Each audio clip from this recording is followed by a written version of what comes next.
And welcome back, everybody, to another edition of the Always Pressing PGA DFS podcast. This week, we'll preview the Valspar Championship, which actually has quite a loaded field compared to normal, and the return of Adam Hadwin, the guy we were on all of last year, and he finally broke out at the Valspar. But before we get into that, check out the podcast on Twitter at Always Press DFS and my co-hosts. As always, you can find him on Twitter at BPSnow11. Bucks, how we doing? Doing great, Bubba. Glad to be back another week. Back home this week, so looking forward to the pod. Yes, sir. Yes, sir. And as always, find him on Twitter at DFS Golf Gods. Jesse, how we doing, man? It's a big smile on your face.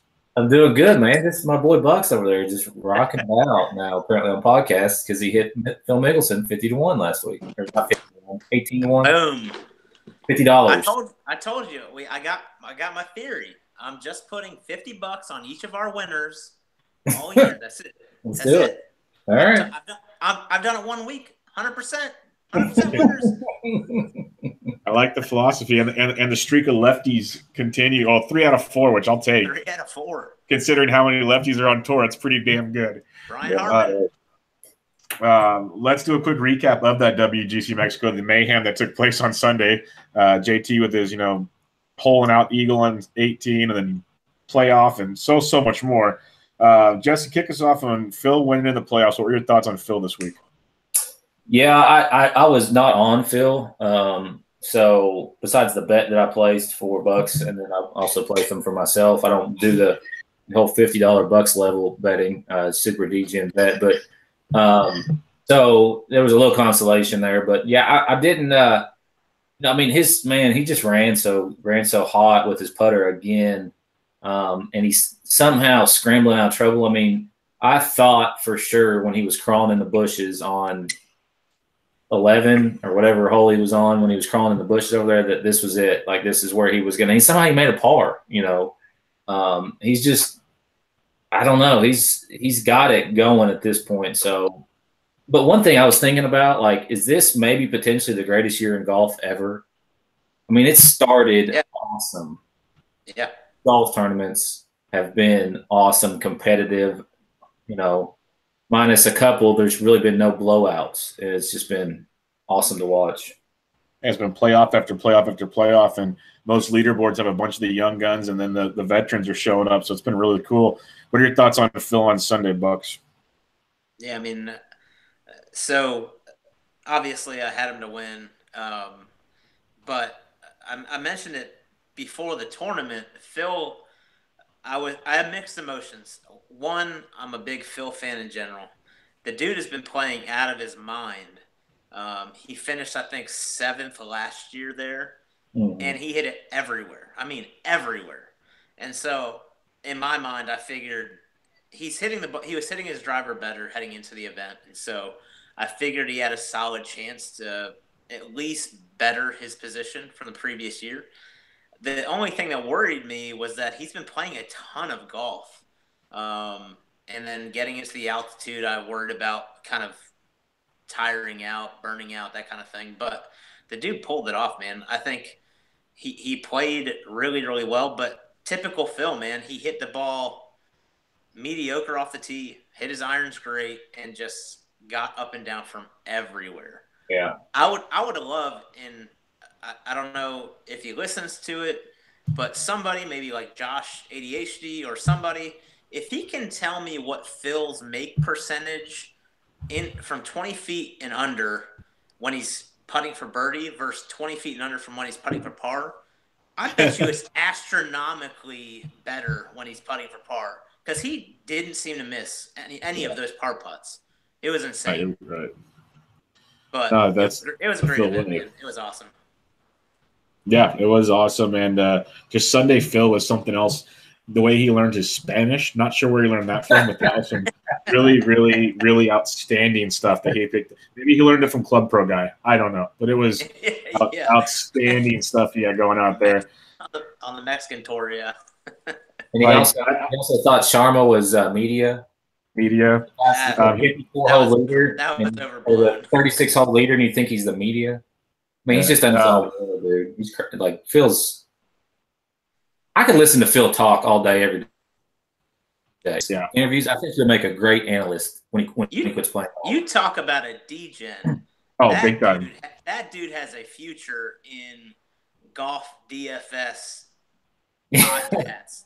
That dude degens harder than any of us. He might have had $1,000 on him or $10,000 on him to win that event. Yeah, there were points where he was trying to teach people in Spanish how to bet on him.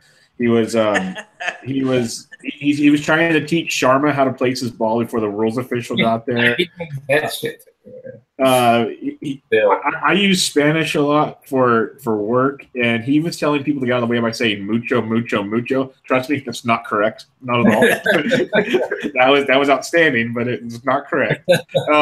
Because he was in pure Phil form. The way he was acting, it was weird because we talked about how Tiger is kind of loosened up and is accepting of things. Phil is one of the most cold, focused individuals I've watched in a live round of golf. Literally dead focused. But the way he acted Sunday, you would have thought he had a 10-stroke lead going into the round. He was just having fun. It was awesome. For sure. All right. Let's talk Justin Thomas, though. We can't just look past what amazing run he's been on. Loses in the playoff. It could have been his third win of the year, all via the playoff, by the way. It's his third playoff of the year.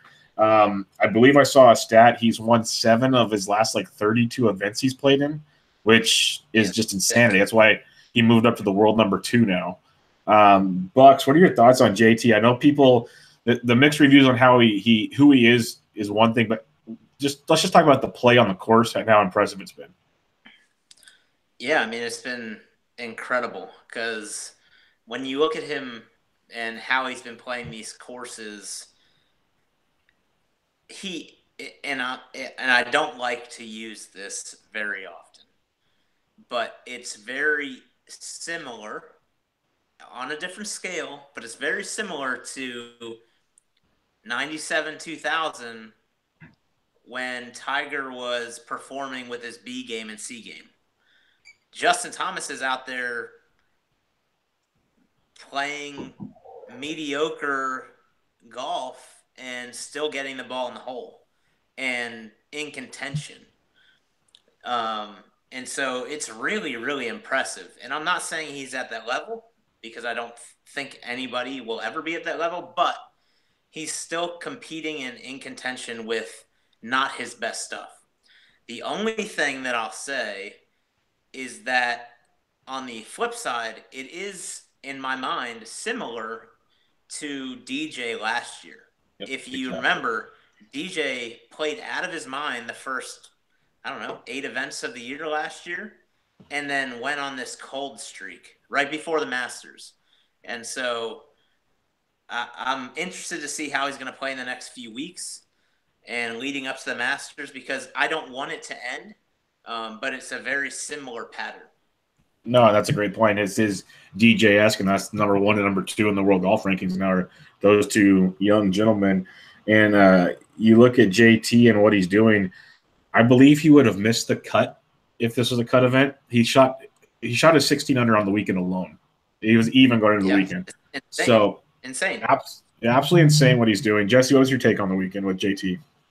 Yeah, I mean, the comparison to DJ is probably good. I mean, DJ did win 2 weeks before the Masters at the match play last year, so and he did have it going. And he had obviously was very hot going into the Masters and was the overall betting favorite by a long shot. So I suspect that I think JT will eventually get there. But, yeah, going 62, 64 on the weekend with that hole out on the last hole, I was – all over Justin because I thought I could get him at reduced ownership, and you did 5% on average or whatever he was there. Let's see, he was right around 6% on average. Pretty incredible for a guy who's playing like he was, and I thought that it was a bad call after Friday, but I mean it's weird because he said that he never felt as uncomfortable as he's ever, it was the most uncomfortable he's ever felt over a golf ball after Thursday when he shot 72, 1 over. And then he just somehow just reels off birdie after birdie after birdie on Saturday to get in contention, and then does the same thing on Sunday. Yeah, he's fun to watch. I've become more of a fan. I think it's because I've been playing him on DraftKings, but he just reels off birdies, man. And why people want to fade him is just beyond me because he just makes. Yeah. I mean, he's a birdie maker. He's the guy you want on DraftKings. So I don't know if that'll be happening moving forward, but it'll be interesting to watch and see if people are still looking to fade him. Yeah, most definitely. One last thing I just want to mention, and we'll move on. But the leaderboard is really cool because you had a bunch of these names, and you had like Mickelson, an old timer. You know, guys like Alphabet made his return to the leaderboard, and Hadwin finished ninth. Sharma, who obviously in the final group. There was a lot to like on the week. A lot of weird. Almost everyone had like a blow up round, and like a crazy good round, and a lot of it people attributed to the altitude or the shit or something. But any final takeaways from the weekend, Bucks? Not really. I mean, I was disappointed to see or not to see like Casey, DJ, Fleetwood, those type of guys kind of in contention. But honestly, I would not change a thing because it was everything you could ever ask for in a golf tournament. And it played almost exactly how we expected it to play. What about you, Jesse? Yeah, it was a really good leaderboard. You had Bubba Watson up there, Hadwin, who you kind of mentioned earlier a little bit. Dustin Johnson, mediocre, still finishes tied for 7th, which is a mediocre finish, but still very good on the PGA Tour, obviously. You mentioned Kiradech. Another guy is Tyrell Hatton. He missed the cut the week before, and he bounced back really well at this deal and bogeyed the last hole to miss that playoff. But one thing about that playoff, too, which I think worked out in the favor of Phil, was starting on 17 instead of starting on 18. Because 17, they talked about on the telecast, it's a lot easier for a lefty to hit a cut shot in there than it was for JT to hit a little bit of a draw. He nuked a gap wedge apparently, but that played into Phil's hands there, and it was a little bit lucky for him that they went 17-18 instead of just 18. Yeah, no, it was an awesome weekend and a great finish on Sunday and a great field, and it was fun seeing all the different names up there, not just the typical ones. So I enjoy golf like that. Let's get into the Valspar Championship preview. It's in, I believe, the Jacksonville area. Bucks will get to that shortly. But Jesse, why don't you kick us off with some past event history of the Snake Pit? Yeah, it's actually in Tampa Bay. Oh, I heard Jacksonville all day today for some reason. Palm Harbor. It was formerly the Tampa Bay Classic. That's why I don't do the course preview or anything. And since then, it's had several name changes. It's been the Valspar for the last 4 years, and I believe it's always been played here. It's been played here for a while. Last year, Adam Hadwin was your champion at 14 under over one shot over Patrick Cantlay. 2016, Charles Schwartzel, 7 under in a playoff over Bill Haas. 2015, Jordan Spieth, 10 under playoff, Sean O'Hare, Patrick Reed. 2014, John Sinden, 7 under, one shot over Kevin Na. Also Streelman, Luke Donald, Gary Woodland has won here. So a few more names that's actually in the field there. No, I like it. It's one of those courses, it seems like it's not the typical names come away at this one. But then again, pretty big field this week of some big names. We'll see how that goes. Bucks, what's a course preview? Yeah, I think this course, as Jesse mentioned, it's been here a long, long time. This course has been around a long, long time. It got renovated in 2015. They redid all of the fairways, greens, the rough. And so it's full Bermuda. There's TIFF Bermuda on the greens, and then a celebration Bermuda fairways and rough. But this is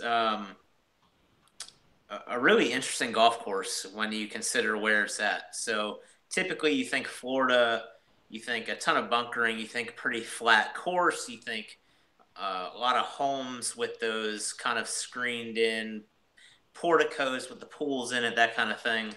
But really this golf course is located in an area where there's some rolling hills. There's a lot of undulation, elevation changes. There is some really extreme bunkering, that kind of thing. But the cool thing about this course, and I've played it a couple times, it's really secluded. Like you feel like you you don't feel like you're in Florida. You don't feel like you're in the middle of like a community, a development, because it is very tree lined. It's very on its own, but it's just a really good golf course. It's tough, as Jesse mentioned. I mean, you look at the past winning scores, the past winning cuts. The last 3 years, the winning score is something like 10 under, the cuts like +2. And so it can play difficult, but it rewards those guys that are playing well, that are on their game. And so when you get to the breakdown, there are 5 par 3s, and that's interesting. Typically, par 3s are the most difficult holes for a tour player when you talk about under, over par and scoring. The really interesting thing about these par 3s is that all 5 play at 200 yards or over, typically. They're averaging around 212 yards. And so that's like really, really difficult for a par 3, especially when you consider you're playing in Florida, you're going to get some winds, you're going to get some weather typically. And so those par 3s can be a beast. Then you have 9 par 4s. You have 1 that is under 400 yards. You have 5 that are between 400 and 450 yards. You have 1 over, or 3 at 450 yards or over. And then you do have 4 par 5s. All of them are over 550 yards, so they're fairly long, but they do yield the majority of scoring. Most weeks they do, but this week it's even more so. So those 4 holes account for 37% of all DK scoring. If you mix in those mid-range par 4s, that's another 25% of all scoring. And so the 400 to 450 yard par 4s and then those par 5s account for close to 60% of your scoring. And so that should be a core focus. Getting into kind of the course again, you do have 6 holes that are dog legs. You have over 25 fairway bunkers, and then you have 8 holes where water comes into play. And the majority of those holes are on the back 9. And so it can be really difficult in that closing stretch. When you want to talk about averages, trying to figure out what to focus on, the par 3s, like I mentioned, you have 212 yards on average. On the par 4s, you typically have an average shot in of about 150 yards. And then those par 5s, if you're not going for it in 2, you have about 90 yards in on average based on the last couple of years of data. But the real story here is much like the Honda. They had the bear trap. We have the snake pit here, and that's the last 3 holes of the golf course. The crazy thing about that is those 3 holes, on average, 25% of the scores on those holes are over par. Only 10% are under par on average. And so if you have a guy that can get through those holes and survive, he's going to play well. And if you guys remember last year, Hadwin double bogeyed, I believe the 16th, and almost gave it away. If it wasn't for Cantlay bogeying the 18th, he probably would have given it away. But basically, you have 16th, which is a ridiculously hard par 4, water all up the right side, trees lining the left, dogleg right, just super hard. Then you have 17, 220-yard par 3, really small green. And then 18, you actually have what I consider probably the best hole in the course. It's fairly short par 4, but super narrow sight lines off the tee, tons of bunkering. It rewards the good shots. You hit in the fairway, you have a really good shot at par or birdie. If you don't, you're probably fucked. So overall, awesome course. If you play your game and play well, you're going to be rewarded. If you are not on top of your game, and we mentioned this, and I know he's not playing, but Justin Thomas has had a couple rounds here where he's been off his game. If you're not on your game here, it can really, really get you. So, yeah. I like it. That was a really, really good in-depth preview. Covered it all. Because, yeah, this can be a tricky course if you mess around, it sounds like. And scoring comes at a premium, like you stated. So it's going to be really interesting as we approach this weekend. Speaking of approaching this weekend, Jesse, what are the key stats you're looking at as you build your DraftKings lineups? Yeah, it's more accuracy. I mean, I think there's still a little bit of merit to driving distance just because some guys will be hitting driver off the tee, and then the longer hitters will obviously be hitting 3-wood or left off the tee. So that could play a little bit. Greens and regulation as usual, scrambling, bogey avoidance, birdie or better. A lot of the same stuff, just kind of weighted differently for me. And then there's also some pretty good course history this week too, so I'll include that as I go as well. What about you, Bucks? What are you looking at? Yeah, so I mean, I like what Jesse mentioned there. I mean, it is a par 71 to 7,300 yards, so it's pretty long for a par 71, and that's pretty indicative of those par threes. But as I mentioned in that course preview, I mean, 37% of your scoring comes from those par fives, and then another close to 30% comes from par fours that are between 400 and 450 yards. So kind of the stats that I always play every week are DK points, birdies, birdie or better, bogey avoidance, and then recent form.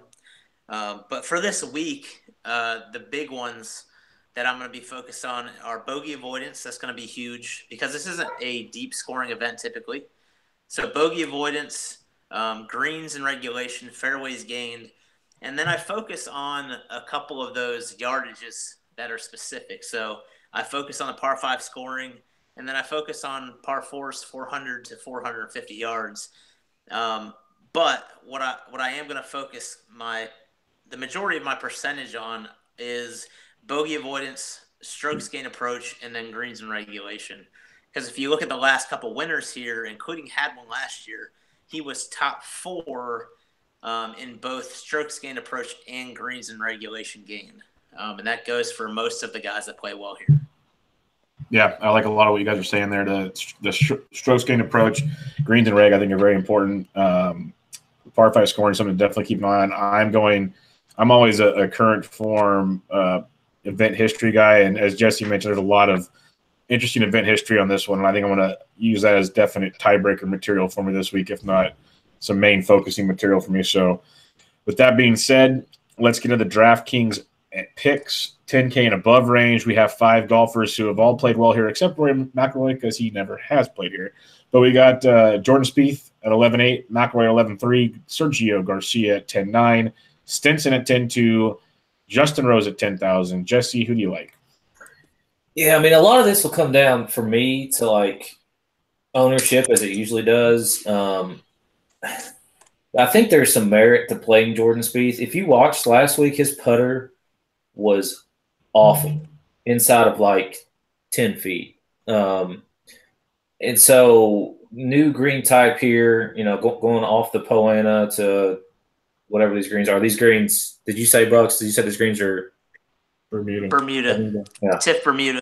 Yeah. So going back to Bermuda greens for him, I don't know if if that's good or bad, but either way, I think there's potential that he could be low owned, just especially too because this pricing kind of sets up like last week's pricing does, where there's not a whole lot of comfort level in the low 7s and in the 6s.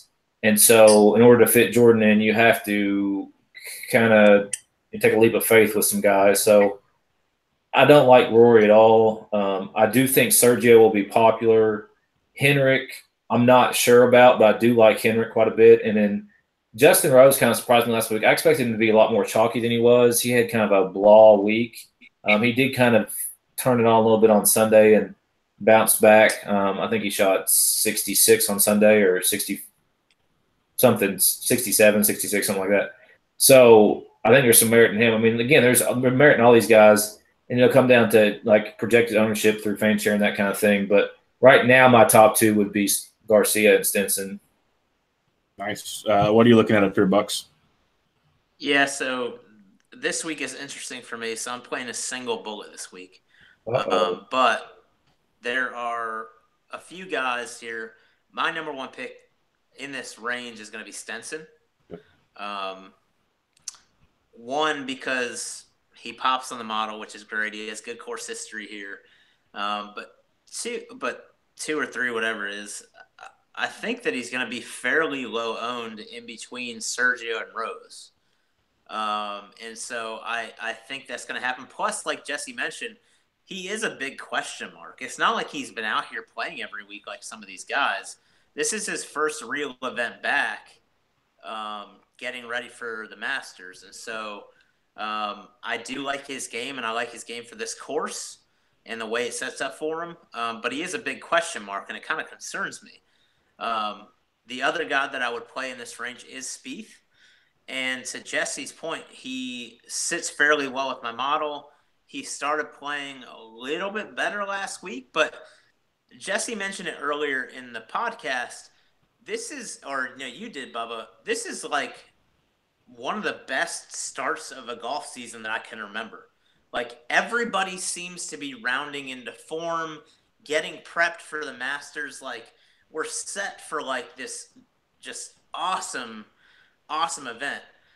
The one guy that hasn't really been just like on fire is Spieth. And I think he's going to round into form at like the exact right time. And it's just a matter of one of these weeks where he finds it. And in an event like this where you do have a lot of good players, but it's not like your WGC, I think that it could be a week like this. And at 11-8, with the way he's been playing, I think that he's going to be sub 20, maybe sub 15. There's only one guy in here that I really can't get behind, and that's Rory. That's, again, a superstar, can find it any week, but there's no way that anybody on this planet can convince me that Rory's game is at the right place for this week at a course that demands some precision. So he's really the only guy in this range that I would fade. But Stenson's my number one here. Yeah, I agree on the Rory take. I want nothing to do with him this week. If he wins, wouldn't be shocked, but I kind of would be at the same time, just because he's talented enough to win any time. But I agree, his form just isn't there right now, which actually terrifies me. But when we get into, you mentioned Spieth as a big choice. If you want to spin up, I can get it. You'd have to take some chances down below. But Stenson's my guy. 10-2. I like him a lot. Playing 3-wood there will allow him to play within the trees a lot better than guys, trying to bomb drivers around the course.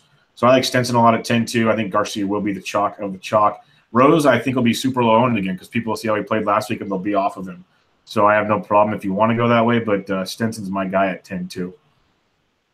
Going into the 9K range, we have 5 golfers: Casey, Tiger Woods, Tony Finau, Moore, and Gary Woodland. Bucks kicks off in the 9Ks.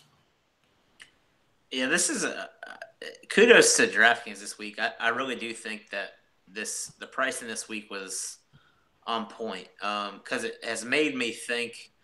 Last week was another good one, but it's made me think way more than most weeks where you kind of like are forced into one or two golfers. Yeah. So in this range, I mean, again, there's only one guy in this range that I can't get behind, and that's unfortunately Tiger Woods. He played really well at the Honda. He actually drove the ball better, but he hit a lot of 1-iron or 2-irons, a lot of fairway woods off the tee. And so he kept it in play. And I'm not entirely sure what he's going to do here.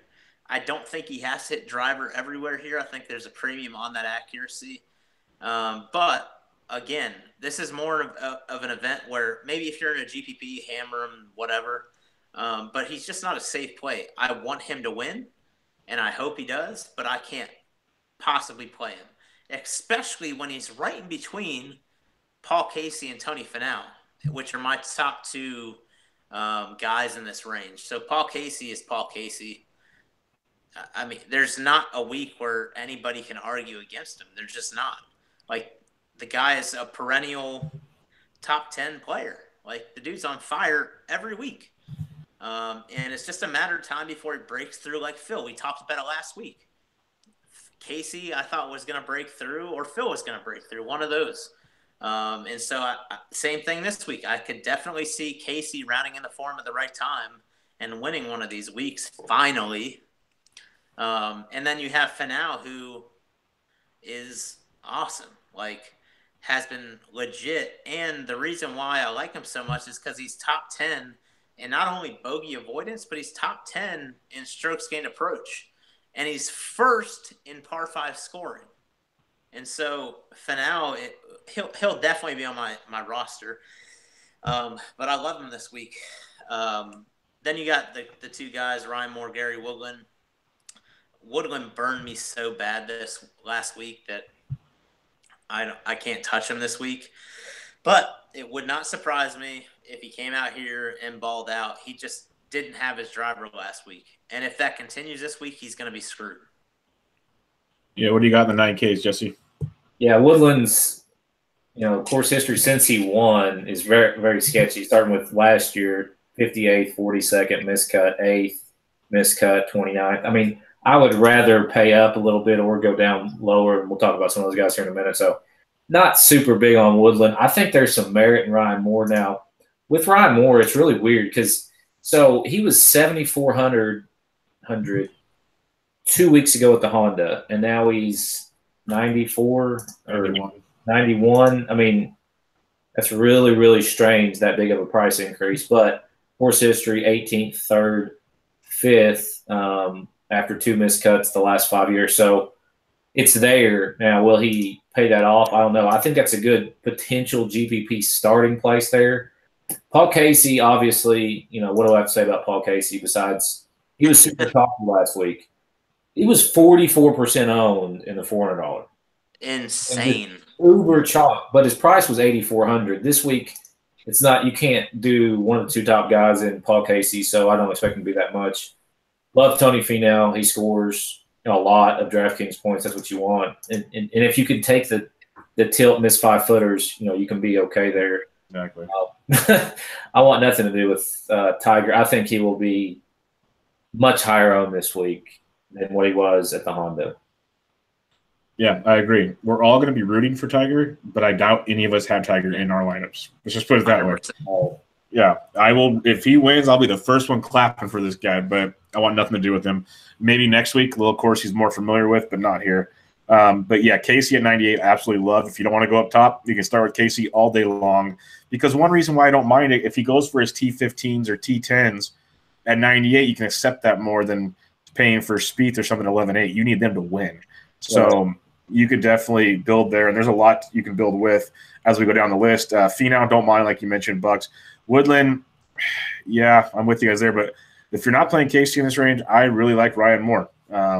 He's $9,100. I think that price increase is going to keep him super low owned. He's a good pivot in this range. He has 5 top 20s and 11 appearances at this course. And his last 3 times he's played here, a 5th, a 3rd, and a T18. Did scuffle a bit his last time out with a T49, but prior to that, a T9, a miscut, a T6. So his form's a lot better than it once was. Still sketchy, still shaky, but a lot better than it was. He does like this course a ton. He's one of those course history guys that really has my attention here. So I do like Ryan Moore at 9,100. Let's dip into the 8Ks where we got 10 guys. The defending champion had when you got Adam Scott, Brendan Grace, Webb Simpson, Bucks Boy, Benny On, who's been playing really good golf, Fitzpatrick, Kuchar, Usti, Knott, Smith, another one of Bucks boys. He's gonna have some tough decisions here. Let's. I'll break down the 8Ks real quick and I'll pass it on. Hadron, I don't mind 88. I think he's gonna be chalk because that name has gone everywhere right now. But he's playing great golf. T9 or better in 3 of his last 5 tournaments. We know he's the defending champion here. But outside of his win here, he miscut and that's 71st his last 3 times here. So play with a grain of salt, but he's playing really, really well. So I can't hate it. I don't mind Webb at 8,500. Bucks has got me focused on Webb. If he continues to putt okay, he's playing really good golf in this course. Prodding around there isn't the worst place for him. But I'm going to probably avoid those 2 and look towards Benny On as an interesting play. I'd never play him, but I really like the way he's playing of late at T5 his last time out. And at his price tag, you can do a lot when you're building your lineups there. If not him, Ryan Fitzpatrick's a guy I look to a lot. He's a guy on the Euro Tour I'm a big fan of. People are going to get to know his name by the end of this year, the more he plays on the PGA.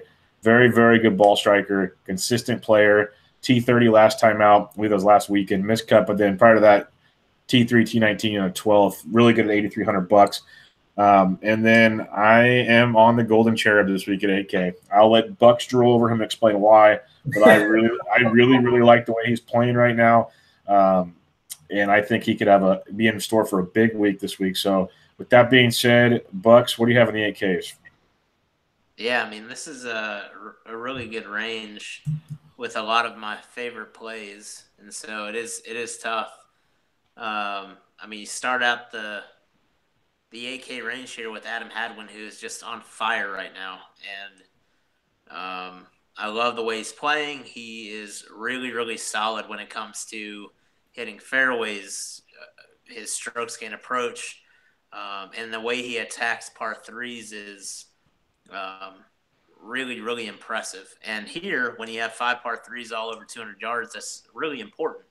While the par threes don't garner a ton of DK points, you can certainly lose a lot of points on these par threes. And so that bogey avoidance on the par threes is really important. So I do like Hadwin. I do like Webb Simpson. He is kind of, I'll say it's the same reason I liked him for the Honda. He avoids bogeys. He's been putting better. And he is just a consistent player. Like there's not, when you look at his stats even, there's not too many like glaring holes where he is outside the top 50 in one single category. So he's just a consistent player. Then you get down to Hahn, he's the same boat. Like he makes a ton of birdies, he has a ton of DK points, but he also avoids bogeys pretty well. And he is in the top 20 when you talk about strokes gain approach. The only thing that concerns me about Benny On is kind of the way that he plays those core par fours, the 400 to 450 yard par fours. Like I said earlier, close to 30% of your scoring comes on those holes, and he's 125th in this field in par four scoring in that range, and so that worries me. Outside of that, Lou Oosthuizen is a really, really interesting one for me. He's been playing better, and I think he goes overlooked in this range. And at 8,100 yards, you have a really strong talent. And it's here that I'll mention, and we talk about it almost every week, but especially here, we talked about the Honda too. Your number one goal here is to find 6 cut makers. Yep. If you can have 6 cut makers, you're going to cash in an event like this. And so you want to find guys that you're confident that's going to make the cut. Louis is one of those guys this week for me. So I do like him. One guy that I'm not on, and it kind of bothers me because I play him every week, is the Golden Cherub. What? I will say the only reason I'm not on him is because I do have a single bullet this week. If I had 5 or 6 lineups, I would probably be playing him 30% or something like that. But here's the reasons why. He does avoid bogeys kind of the way that I would want. But he is not scoring the points that I expect either. And so he has been on fire. Like, he's been playing really well, and I expect that to continue. Just for some reason, he's not coming up on my model. And with so many guys around him that I like this week, it's going to be tough for me to move that direction. So I hope he wins, though. I really do. I hope he wins. All right, Jesse, what do you like in the 8K range? I can't believe you're not respecting the feed with Cam Smith there. You know, that's crazy. It's not good for my brand. It's not good for the brand. It's not good for the brand. There's a lot of guff on the feed there. It's funny because, like, so Ben On is number one on my model. He's number one on my model, and I'm like, I don't know how this is happening. And so I'm kind of freaked out by that, but it's hard not to play him. He's been playing very well. His course history is kind of sketchier, though. It's just, he did make the cut last year, 49th, so nothing outstanding, but he's coming off a 5th place finish at the Honda, 23rd before that, and 6th over in Dubai. So I do like Ben Hahn quite a bit. I like Hadwin. You know, he was $6,800 here last year. Obviously won. At 8,800, he doesn't have to win, but we do need a top 20 for sure out of him. I think he's more than capable of that. His form recently, I've been playing him the last couple of weeks, and he's definitely turned on. And I think that the golf world will notice that, and he will be probably in the 20% range given this pricing. Louis Oosthuizen, another guy, was super tilted when he was leading last week. He did finish 7th here last year. He kind of fell off on the weekend with a 76th in the 3rd round. But he's kind of rounding in the form. He's not played a whole heck of a lot of golf competitively recently. So Adam Scott's another guy to give a look at. He just tilts me all the way to death. And I tweeted out something earlier about not playing Kuchar at 8,200, and somebody tweeted me back saying he tends to bounce back after bad performances, but I don't know what is going on with him. He's in a funk. He is, man. I mean, I watched him all last week. I followed him on Shot Tracker because I played him quite a bit. I played him too much, and he just wasn't – his approaches were off. I mean, maybe it was altitude, but he couldn't make putts either. He was missing putts inside 10 feet. And that really, really bugs me. Maybe it was the greens. I don't know. I mean, he's worth a look at 8,200. He should be probably low owned. So his course history is phenomenal. Yep.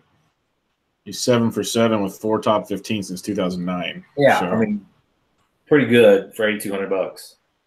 Yeah, it's tough to ignore. And even as bad as he's playing, the thing Buck said, he's making cuts. He's not missing cuts. Right. So he's not helping you go big, but he's making cuts. So he's tilting me though. Oh, tilting as hell because we're all pretty big Cooch guys on this show. Right. So that's a tough one there. All right, let's go to the land of every other golfer, the 7K range. And there's you mentioned Hadwin at 68 last year, and he won this thing. There are some guys in the 7K range that I would not be shocked if they contend. And I see some serious top 15, top 10 guys in this range. That's why I could see some heavy lineups up top with some guys down here. Jesse, kick us off with some guys you like in the 7K range. Yeah. This is especially up top here. There's quite a few guys. I'll just run over a few, though. Ches Reavie, I think he's got a lot of merit this week. I mean, this is a shorter – well, you don't have to be extra long on this golf course. Recently, he's not played as well as he did in those 2 tournaments when he finished back-to-back seconds. So I can see people being off of him, but I do like him at 7,900. Another guy's Luke List at 7,800. Now, traditionally, I wouldn't think of him as somebody who would maybe do as well, but obviously coming off a second at the Honda, a similar type of golf course. So I think he's got some merit there.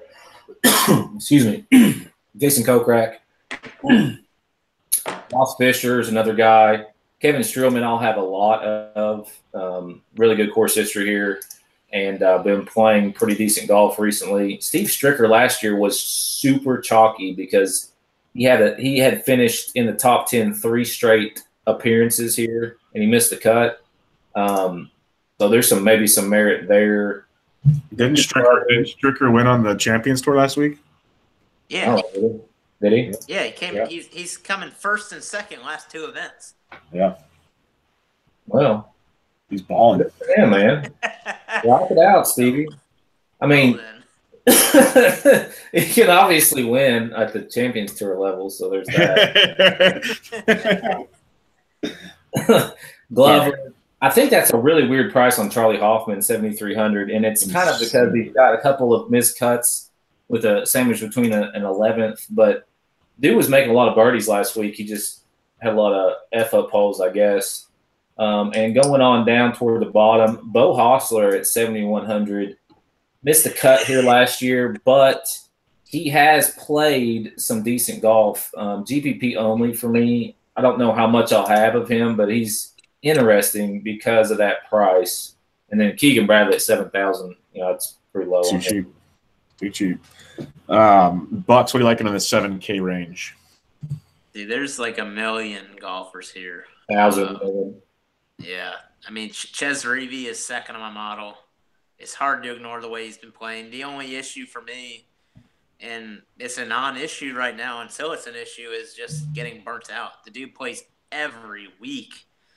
And so he I don't know. I like the way he's been playing, but 7,900 yards or $7,900. There's a lot of players down here that I like as well. One guy that I don't like, but he's popping on the model, is Zach Johnson. I'm likely going to avoid him, which scares me because he has been scoring a ton of DK points and he avoids bogeys really, really well. So that's the perfect setup for this golf course. Bubba, I'm glad you mentioned Steve Stricker. Dude came top 25 in his only tour event of the year. Top two finishes on the Champions Tour last 2 weeks. So the dude is in form. And you talk about a guy that has a game to keep it in play, avoid bogeys, take his chances. This is a course for him, man. I really, really like Steve Stricker this week. If he can muscle up his hybrid to hit it into those par3s, he's got a really solid chance this week. I do like him. Then you got Russell Knox right below him. Wasn't Russell Knox like 90-some $100? Yep. Last week or a couple weeks ago, like insane. So he's been playing well. Kevin Strowman, Jesse already mentioned him, but he's top 5 model. And then, I sent you guys a message earlier. Dude was 9,000 plus, but Chesson Hadley is $7,400, and I rode him hard earlier this year. I might have to hop back on that train. He is 13th on my model, but he is top 20 in DK points and birdies, top 25 in bogey avoidance, first in strokes gained approach, and then top 25 in par 3, par 5 scoring. So I really like Hadley again this week, $7,400. With so many options down here, I'm hoping he's not real chalky, especially with his last performance not being great, but we'll just have to see. And then I'll give a couple more down here. Won't explain too much, but I really like the way Chris Kirk is playing. Keegan Bradley's interesting. CT Pan's interesting. And then one guy to keep an eye on that I think is going to be severely overlooked, but he's been playing really, really well. And his game suits this course really well is Brian Gay. So keep an eye on him because I love him this week. Yeah, a lot of good guys as expected. I'm going. I like Duff Daddy at $7,800, 9 for 9 on cuts here, including 7 top 25s, 6 straight years of a top 25 finish at $7,800. Give me a top 25. We can move on. I do like Zach Johnson quite a bit at $7,700. I think he'll be chalky though, so I'm going to probably go elsewhere because even if he doesn't finish well, he has been playing really well. That's just too cheap for ZJ, in my opinion. Like you said, a very good bogey avoider, which you're looking for at this tournament. A guy I do like is Ross Fisher at $7,600. Another good Euro Tour player. Bill Haas, defending champion. Probably stay away there, but he had to finish second last year. Schwartzel, we've talked about him the last few weeks at $7,500. Don't mind him at all. A 6 and a first his last 2 years here. One of my favorite plays of the week is Kevin Streelman at $7,500. Absolutely love the way he's playing. He's a cut machine with a chance to contend, and that's what I'm looking for. I love Streelman. If he misses the cut, so be it. $7,500. I'm a big Streelman fan this week. A guy I like to play in GPPs this week until I heard he was Andercursed is Bryson DeChambeau at $74. He's actually been playing decent golf of late and played well in his one time here. You mentioned Hadley, CH3 plays decent at this course, 11 of 14 cuts made, 7 top 25s, 4 top 15s. Something to think about there. But as you go down, you mentioned Charlie Hoffman's mispriced. One of my other favorite plays in this range, my boy at $7,300 is John Huh. Absolutely love T9 last year. He's gone T9, T22, T33 his last 3 trips here, and he's been playing really, really good golf.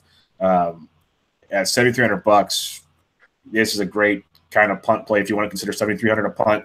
This is a good one in my opinion. I really like the form he's in and his course history here. Yeah, you go down the list and you look at the likes. Stanley already pulled out. For those that might not know, Kyle Stanley pulled out already. We didn't mention Sink, I don't think, unless I missed it. Jesse at $7K. He's interesting. He's been tilting of late, but he's an interesting play at that price. The other guys I like is you mentioned Keegan Bradley at $7K is just too cheap for what you get from him. But my favorite guy down here at $7K, 10 for 10 on cuts here, 5 top 25s, including a top 14, tied for 14th last year and he's been a cut machine of late. Nick Watney is at $7,000, playing really, really good golf at a 7K price range. So I will definitely have him at some of my punts. Like Watney and Huh at the bottom for me open up some stuff up top, which I like quite a bit. Let's get to the 6K range where it's not pretty as always. Bucks kicks off in the 6K range. Yeah, there's a couple guys here that I actually like. So I got to shout out my boy Ben Martin. Killed it at the Honda. Well, I wouldn't say killed it, but played well for his price there. Made the cut. Exactly. So I do like him again this week. He is top 5 in the par 3 scoring, and then top 20 in both DK points, birdies, and par 4 scoring. And he plays well on difficult tracks. So I like him. Aaron Wise is another guy to look at. Ryan Armour, another guy that seems to be playing decent down here. And then the last guy I'll mention, just because he comes in top 10 in a few of my categories, is Vaughn Taylor. He typically keeps it in play. He avoids bogeys. He can score on the par 5s pretty well. So with all that being said, if he can avoid bogeys and score on the par 5s, then he's going to be in contention. So I do like Vaughn Taylor, $6,700 or bucks. Not bad at all. Jesse, what do you like down in the 6K range? Yeah, I was looking at Vaughn Taylor, but he's miscut. $6,700. I mean, I don't know, dude. I'm just gonna try my best to just stay away from this range. Sure, yeah. 100%, to be honest. I mean, like, not even get close to it at all, because this is mixed Sketchertons. The only guy that I really would consider is Hudson Swafford, and I don't even know how much I really like that, because he made the cut in the Honda Classic, but he shot 80 on Sunday, so it's kind of scary. One guy I didn't mention at 7,000, I meant to mention, was Sam Saunders. He's been trending really well before that miscut the Honda Classic, playing really good golf in his previous 5 tournaments. So there's a chance there that Sam gets a roster spot or 2. So other than that, man, I mean, this range this week is gross. It's brutal. 6K range, I agree. I like Ben Martin. If I'm going down here, 5 straight made cuts overall, T52 here last year. I don't mind that. That dart at 6,900. Another guy that I always like on GPPs down in this range, just because the upside could be tremendous with him, but the tilt could be extraordinary as well, is Nick Taylor at $6,800. He can go low, and it's the kind of thing you're looking for to win a GPP down here. I do like Swafford at 68, like you mentioned, Jesse. The only other guy I'd kind of look at, if I wanted to come down here, would be Blaine Barber. He's made 2 straight cuts here at 6,800, but still pretty sketchy overall. So good luck if you try to these waters. That's why I said like Watney and Bradley and Sink at 7K. I'd rather try to get up there if we could. I agree with you on that. If you can take a couple guys that's in the low 7s there, they'll open up quite a bit up top. So I would rather. I wouldn't be shocked if those guys T25. The guys in the 6s, I'm just shooting for a cut. Right. Yeah. Let's talk about those punts. What are your top punts this week, Bucks? Top punts would probably be Ben Martin again, and Aaron Wise. What about you, Jesse? I would say Sam Saunders would be one. Another guy I didn't mention, but finished 3rd here last year, Dominic Bozelli. I mean, he is super sketchy, but if he makes the cut, like generally speaking, he's making a decent run on the weekend. So he might be worth a lineup or 2, but he probably will be, 5 to 7, 8% in GPP. So I don't know if I really want to touch that, but that's a chance there. How about it? Yeah, Watney's my favorite punt. I mentioned Bradley and Sink. If I have to go below 7, it'd be Ben Martin. That would be where I'd be going. Bucks, who is your bust of the week? Bust of the week. That's tough, man. Bust of the week, I will go with Sergio Garcia. Ooh. I like it because it'll be chalky. That's tough for me. Yeah. Jesse, who are you picking as your bust of the week? I mean, this is pretty easy. Rory, I mean, at 11-3, he's basically got to win. I mean, it's the easy route. The only reason I don't say Sergio is because I might play him, and I don't want to say that and then play him. So, other than that, Tiger maybe. Yeah. I'd say Rory. If I don't want to go up top, Woods is the obvious. But if I want to be off the board a little bit, I'll go Gary Woodland as a bust. Yeah. I don't think he gets it done. Who's your core this week, Bucks? Core this week likely going to be Stenson, Benyon, Hadley. I like it. What about you, Jesse? I mean, I'm on the Ben on train. Streelman and probably Stenson as well. Yeah, I think it's going to be unanimous. I'm all over Stenson. I like him a lot. And then Duffner and Streelman, that'll be my three-man core and build around there. But it's going to be an interesting week. I think the leaderboard comes Sunday could be very interesting. Yeah. Bucks, what do you got for the winner's circle? Yeah, I mean, outside of Stenson, I'll give you two.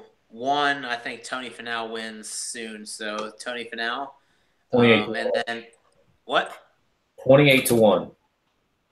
Yep, 50 on that. What's Stinson at, by the way, since we all like him? 20. Not bad. Love that too. And then history being made. Steve Stricker, back-to-back wins, different tours. God. Oh, wow. What the hell is his price? That's got to pay big money. I like the balls. I'll say that much. He was 55 earlier. That's not as much. I thought he'd be higher than that. I got 66. That's what he's gone up. $50 on that one. There you go. Jesse, what do you have for a winner? Man, I'm gonna go out on a limb. I'm gonna go and say that. Fuck. I want to say Ben. I'm just gonna say Ben on. I think Ben on gets it done this week. Nice. What do you got him at? 40. 40. I like it. I do like Stenson at 20-1. I agree with that one. If I have to give two out, one of these days it's going to happen on U.S. soil. Paul Casey is very locked in right now. 25. But if you want more of a long shot, kind of a Stricker play here, the one I really, really like, and I might just be stupid for this, is Kevin Streelman. I like him a lot this week. He won here once. Yes, he has, and he's been playing some great freaking golf. Let's see. Where's he at? He is 60. 60-1. I love it. Love it. We're locking in Finau, Stricker, Streelman, and Ben on. Get it in. $50 a piece, right? Yep. All right. Love it. Love it. All right. That wraps up the DraftKings preview of the Valspar Championship. Any final words, Bucks? No. Other than remember cup makers here. Yep. Jesse, what are your final thoughts on the week? Yeah, I agree with that. And I think that a lot of people will think like that, and so your more balanced lineups will be popular. But that mid 8 to mid 7 range has been very popular. So be on the lookout for those guys, and if you get some pivots there, it's not necessarily a bad idea. Yeah, look for the guys in the same price range that you can pivot off of and make a cut. So not a bad call there. I think it's going to be a fun week of golf. Good challenging course is always interesting to watch. So as always, thanks for joining us on the Always Pressing PGA DFS podcast. Check us out on Twitter at Always Press DFS. Bucks is at BP Snow 11. Jesse at DFS Golf Gods. I'm at BD Entrick. You can get the pod on iTunes, SoundCloud, Stitcher, and Spreaker. Until next week, everybody, this is your Valspar Championship preview. Catch you guys later.